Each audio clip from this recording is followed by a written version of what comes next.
Hi friends, நான் இந்த வீடியோவில் உங்கள் கூட ஷேர் பண்ணிட்டு இருக்கிறது நேற்று ஈவினிங் எங்கள் வீட்டில் செஞ்ச ஒரு சிம்பிளான ஈஸியான டேஸ்டியான ரெசிபி தாங்க.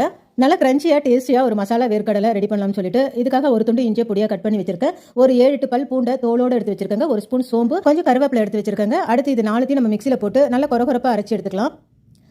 இதிலேயே பார்த்தீங்கன்னா ஒரு 3/4 ஸ்பூன் அளவுக்கு வெறும் மிளகாய் தூள் சேர்க்குறேன். அடுத்து தேவையான அளவு உப்பு சேர்த்து நம்ம எடுத்து வச்சிருக்கிற அந்த 1 கப் வேர்க்கடலையும் சேர்த்து நல்லா மிக்ஸ் பண்ணி விடலாம். இந்த மசாலா எல்லா வேர்க்கடலையும் நல்லா கோட் ஆகிற மாதிரி நல்லா மிக்ஸ் பண்ணிவிட்டு அடுத்து நம்ம எடுத்து வச்சிருக்கிற 1 கப் கடலை மாவு, 1/2 கப் பச்சரிசி மாவு அதை கொஞ்சம் கொஞ்சமாக சேர்த்து நல்லா பிசைஞ்சு எடுக்கலாங்க.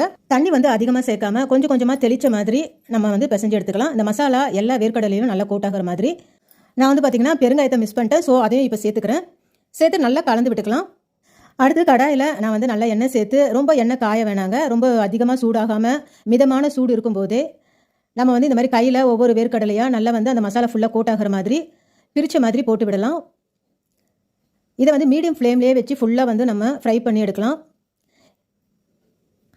இதில் ஒரே ஒரு சிரமம்னு பார்த்தீங்கன்னா இந்த பொரிச்சு எடுக்கிறது தாங்க. ரொம்ப நம்ம அதிக ஃப்ளேம் வச்சு சீக்கிரமாக பொரிச்சு எடுத்துட்டோம்னா மேலே மசாலாவும் கருகிடும், கசப்பு தன்மை வந்துடும், உள்ள வேர்க்கடலையும் வேகாது.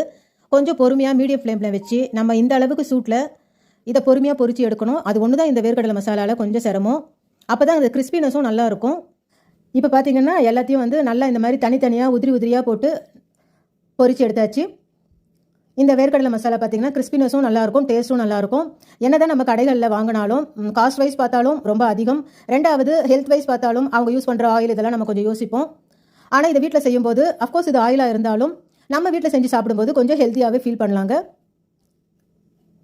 ரொம்ப கிரன்ச்சியாக டேஸ்டியாக ஈஸியாக செய்யக்கூடிய இந்த ரெசிபி நீங்களும் உங்கள் வீட்டில் ட்ரை பண்ணி பாருங்கள் ஃப்ரெண்ட்ஸ். இந்த வீடியோ உங்களுக்கு பிடிச்சிருந்துச்சுன்னா லைக் பண்ணுங்கள், கமெண்ட் பண்ணுங்கள், ஷேர் பண்ணுங்கள், மறக்காமல் சப்ஸ்கிரைப் பண்ணுங்கள். தேங்க்யூ.